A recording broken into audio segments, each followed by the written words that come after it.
national de la jeunesse bi nga xamante ni si mu ngi ko doon défendre donte ni benn mbir la boo xam ñu bëri noo jàpp ni c'est apolitique daawul sax ampleur bi nga xamante ni si am na ko mais il paraît que communication bi nga xam ni ñenn ci ay directeur wala ministre wala PCA def nañ ko ngir soutenir seen ay militants wala ñoo xam ne moo leen diriger xëy na moo waral moo toll fii nii mais il paraît que li ñu nemmee ko et le constat c'est le même mooy que ni presque dans toute l'étendue du territoire sénégalais ñu ci bëri ñu bokk ci parti Pastef bu nekk ndaw yi nga xam ni waa Pastef ñoo leen gemb dañ leen a daan fi nga xamante ne si moom moo nekk seen ay wax lu ci mel ni Touba Saint-Louis Bambey ak dëkk yu bëri bëri avec des pourcentages am di xaw a takku la 60% 72 70 ba 80%. Alors est-ce que lii mën nañ jàpp ni signal la fort boo nga xamante ni si mën nañ cee bàyyi xel ci prochaine échéance yi nga xam ñu ngi ñëw.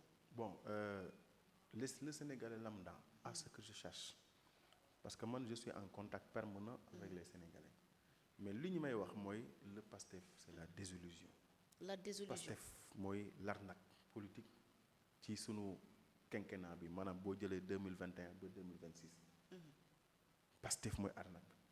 La preuve j'ai l'habitude de le dire tey rien qu'à prendre le sigle ou bien la dénomination Pastef tu te rendras compte que moom mooy l'acronyme de l'échec. Ils l'ont sciemment bien choisi. damay faral di wax ni le P de Pastef P bi la lettre c'est le populisme creux. Le A c'est l'amateurisme déguisé. Le S c'est le sectarisme organisé gis nga wala gisoo ko. Le T c'est la tromperie des masses. Le E c'est l'économie ruinée. F c'est la faillite assurée. mar détaillé. Actuellement ci faillite la ñu nekk faillite à tous les niveaux jëlal économie jëlal lépp wax ma ban secteur mooy dox ci Sénégal ñoom li ñu fi fekkoon président Abdou Diouf dafa ñëw teg une administration en rapport ak li ko fi Senghor bàyyi loolu. nga jël président Abdoulaye Wade mu ñëw commencer teg jeter les bases d'une construction des infrastructures commencer xàll ay tali. commencer wax naan ay APH ay échangeurs nit ñi di comprendre. commencer ubbi sax li nga xam mooy xelu sénégalais yi par rapport ak ni monde bi di doxee. le système mobile money commencer ñëw ak ñoom président Bougane ak ñoom seen. avec Johnny. président Abdoulaye Wade dem président Macky Sall ñëw commencer teg pont yi indi BRT ñëw indi terre. comprendre nga ñëw ubbi Sénégal. dikk ni Nations Unies sax ñun gëdd bu ñu fa waroon am dañ ko war a gën a renforcer. loolu yëpp ñu def ko mu nekk ay infrastructures le président Bougane ñun dañ doon jàpp ni xëy na bu accéder woon au pouvoir. li muy def mooy da ñëw axer sa politique sur l'humain fexe ba nit ñi mën a am xaalis. l'humain au centre nit ñi mën di faju ku bëgg a jàng mais nit ki dafa war a nekk au centre de nos préoccupations. ginnaaw commencé nañ teg ay infrastructures. commencé nañ teg les conditions favorables à une vie meilleure une vie décente une vie boo xam ni c'est optimal. léegi dañuy am beneen vie boo xam ni dañ koy tendre vers l'infini mu tendre vers tout ce qui est positif. boo feebaree faju mën nit ki mën a épanouir. foofu lañ doon xaar le président Bougane parce que tey quoi que l'on puisse dire. réew mi dafa soxla ay nit leen yërëm te président Bougane a compris. li Sénégal yi di dund. mooy nekk nit ñi soxla nañ liggéey. soxla nañ un entrepreneur social soxla nañ koo xam daf leen di dimbali. soxla un état boo xam dafay nekk à la rescousse te moom comprendre les enjeux économiques. xam na ni ñuy utee xaalis xam na ni ñuy liggéey xaalis xam na ni ñuy liggéeylooyu Sénégalais. donc loolu lañ doon xaar mais à notre grande surprise dañ ñëw ñu indil ñu un tandem stagiaire à l'instant suprême de la République. ñu war a ñëw décider ci suñu sort. on est mal barré. léegi nag les conséquences. dañ koy commencer dund. donc ci loolu nag ñun dañ jàpp ni bu fekkente ni commencé nañ dund lu mel noonu ñu gis ni.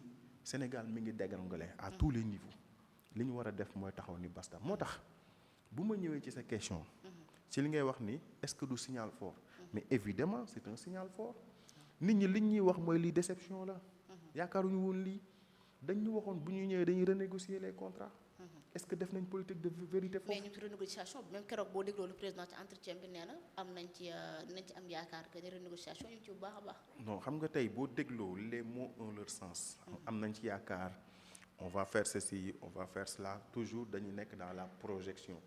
mais jamais dans la praxis dans la pratique. dans leur communication même la manipulation dafay nekk loo xam dafay flagrante. donc ñun dañ doon xaar ci accord de pêche yi nga xam mooy doon lié. ak l'Union européenne ak li nga xam mooy du lié ak certains pays asiatiques ñu fexe ba xool lan moo ciy njëriñu Sénégal ñu indil ko Sénégalais bu boobaa sunu pêcheurs yi sunu mool yi ñeneen ak ñeneen nga xam mareyeurs yi du ñuy jël di emprunter les pirogues de fortune ba pare di ci dee ñaata jeunes ñoo continuer di dee ci mbir mi te mbir mi dafa gën a exacerbé wu ñoom bi ñu accéder au pouvoir beneen bi dañ leen doon xaar ci li nga xam mooy jeunesse bi aspiration bu profonde bi ñu amoon ak yaakaar bu ngandee bu ñu amoon ci ñoom tey dafa am ku ma doon déglu mu ne ma aspiration ak espoir lu mu rëy bu fekkee da ngaa décevoir benn centime déception bu ni aspiration bi tolloon lay toll loolu moo tax déception bi sénégalais am ci ñoom parce que du ñu wax yàggal nañ tàmmal sénégalais di leen bañ a wax li nga xam ne mooy la réalité des faits toujours dañuy maquiller les faits dañuy travestir les faits dañuy fexe ba duñu dut baaraam fi muy metti mais dañuy xool nu ñuy raggee un seul homme te loolu jàpp nañ ni Ousmane Sonko passe le Sénégal va rester ñoom dañ fiy jóge ñeneen dañuy ñëwaat mais tey ki may yërëm mooy ñi nga xam ñoo leen nar a wuutu parce que tey jàpp naa ñi ñu doon jiiñ sax naan dañoo luubal alalu askan bi ñoom ils ont fait mieux que parce que ñoom bi ñu fiy nekk diggante 2012 ak 2024 réew mi metteewul woon nii tarewul woon nii mais ko xam mënuloo assurer une bonne campagne agricole approvisionner sa réew en mouton veillu tabaski korité nit ñi dañ doon bëgg a dee mënoo fexe ba sa jeunesse mën a liggéey mënoo fexe sa ba am ay partenaires yoo xam ni dañ lay abal xaalis à des taux concessionnels mais ay taux usuriers lañ lay jox parce que nit ñi wóoluwuñ leen lu waral loolu incompétence lu waral loolu inexpertise lan moo waral loolu une communication irresponsable alors mais fi ñu jëm tamit bu fekkente ni c'est à 2 ans au pouvoir ñëpp ñi nga xamante ni si ñun doon def benn petite élection ñëpp ñi nga xam ne Pastef ngéem na leen ñun labelé seen ay dëkk est-ce que tey mën nañu wax ni l'avenir politique de Pastef est certain. l'avenir man dama jàpp ni sénégalais yi suur nañ ci Pastef gis nga jeu bi ñuy def nii. pour jéem a emballer opposition bi ci biir pour bën a jéem a créer benn dualité bu factice. boo xam ni existé wul en fait loolu ñuy bëgg a def yépp c'est pour sécuriser 2029. ñoom ils sont dans ça boo xoolee même à l'Assemblée nationale. ni ñuy précipité wu pour dugal des lois pour mën a gérer la candidature l'éligibilité de Ousmane Sonko. loolu lépp ça rentre dans ça ñoom ils sont dans les micmacs dans les manœuvres. pour gérer seen agenda politique. mais ñoom ils savent que. ils ne peuvent pas gérer ce pays. ils n'arriveront pas à faire des résultats. raison pour laquelle mën naa dugg ci li nga xam ne mooy seen jeu bi nga xam moom la ñuy def. d'accord bala ngay dugg ci jeu bi justement bëggoon naa nga taxawal ma ci réponse bi nga xamante ne tey jeunes yi porté woon le projet Pastef apporté nañ ko ci li nga xamante ne moo nekk conseil consultatif de la jeunesse bi. waaw xam nga tey boo xoolee jeunesse bi. Ousmane Sonko da leen a prank. da leen prank man da leen a nax. ok dafa abusé wu ci seen confiance. daf leen defal li nga xam mooy démagogie. Ousmane Sonko dafa jaar seen kaw da leen utiliser pour accéder à ses fins.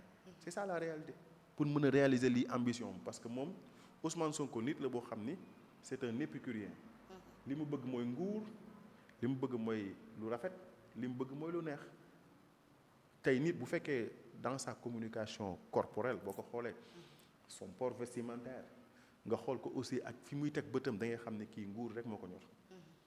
nguur kese moo ko ñor. et tous les moyens sont bons pour y arriver. la fin justifie les moyens chez lui. donc ci loolu nag jeunesse bu ñu nee ba comprendre ni Ousmane Sonko da leen doon utiliser comme mat. pour xam laax bi laax bi ñoree moom moo toog ak njabootam ak ñi mu ko doon àndal waa parteem tiim laax bi di ci déguster. jëlal ñi les 83 morts l'histoire des 83 morts. pourquoi on n'en parle pas. cette jeunesse s'est sentie désabusée, trompée, leurrée, exploitée. léegi bi leen exploité ba pare 2021 ba 2026. jusqu'à présent le droit n'est pas dit. justice amul ci mbir moomu. léegi 83 morts yooyu est-ce que dafa war a passer pour perte et profit. ñi ci am ay laago ñàkk seen bët ñi ñàkk seen tànk ñi ñàkk seen loxo et cetera nga xam dañuy vivre ak ay séquelles. pour de bon ñooñu lan la leen proposer. pourtant en contrepartie ils ont pris une 50aine de personnes yoo xam dañ leen loger. def leen ay chargé de mission sans mission chaque mois ñu jot un peu moins d'1 million ci ay transfert Wave wala Orange Money. léegi ñooñu tey la wuñ seen bakkan mais ñi ngi récolter les fruits de leur engagement ou bien de leur militantisme tandis que ñi doon tayle seen bakkan ba dee ci amul ci ku ci magam nekk chargé de mission wala mu nekk directeur wala mu nekk ministre wala mu nekk DG député à l'Assemblée nationale wala mu nekk PCA mais ñooñu bu ñu demee avec le recul ñu xool ni kii kat lim ñu doon wax au bout de 2 ans on n'a rien vu on voit toujours le contraire de ce qu'il dit lim ñu promettroon il y a de cela quelques années bu ñu tegee vidéo yi rewind ko bu ñu ko rewindee maanaam dégluwaat ko comparer ko avec li nga xam moom lay wax tey da ngay gis ni c'est diamétralement opposé loolu nag dama jàpp ni nit bu xellu bu objectif boo xam day xalaat bu gisee loolu dafay denc ci mbir mi te déception boobu c'est généralisé c'est un sentiment général commencé wu rek ci jeunesse bi mais dafa commencé par les parents eux-mêmes dafa commencé également par le secteur privé dafa commencé également par ñi nga xam ñi ngi doon liggéey jëlal BTP bi jëlal marchand ambulant yi jëlal un peu partout toutes les couches de la population da ngay sentir ni c'est une population désabusée loolu nag cela ne sera pas sans conséquence moo tax bi ñu demee ci vote conseil consultatif yi bien vrai que ñoom jox nañ ko une dose politique politiser nañ ko alors qu'en principe waruloon nekk mbir moo xam dañ koy politiser ñoom sax waruñ ci woon communiquer mais au bout du compte à la fin des fins da ngay gis ni ñi seen ministres yi doon soutenir ñi seen DG yi doon soutenir ñi nga xam ne yenn députés yi ñoo leen doon soutenir ñëpp dañ leen battre lamentablement parce que loolu c'est un signal fort et on ira aux élections locales te bu ñu demee ci locales yi également mbir mi dina gën a confirmer wu dina xam ni sénégalais yi dundewuñu ay nax dundewuñu ay ray mbelle nit ki la xiif naa nga raay ko ni ko noo toddal ba suba naa la jox duñ ay xale nous sommes des gens réfléchis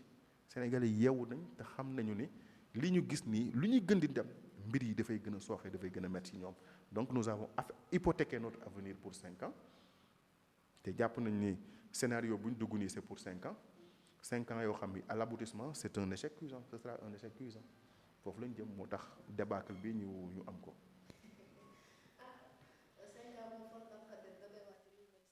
mais keroog rek maa ngi koy wax ma ni leen nous sommes embourbés dans un long feuilleton de 5 ans qui va durer plus de 5 ans même parce que boo xoolee 2021 ba léegi Sénégal liggéeyuñu de plus de 5 ans mais l'aboutissement sera un échec cuisant.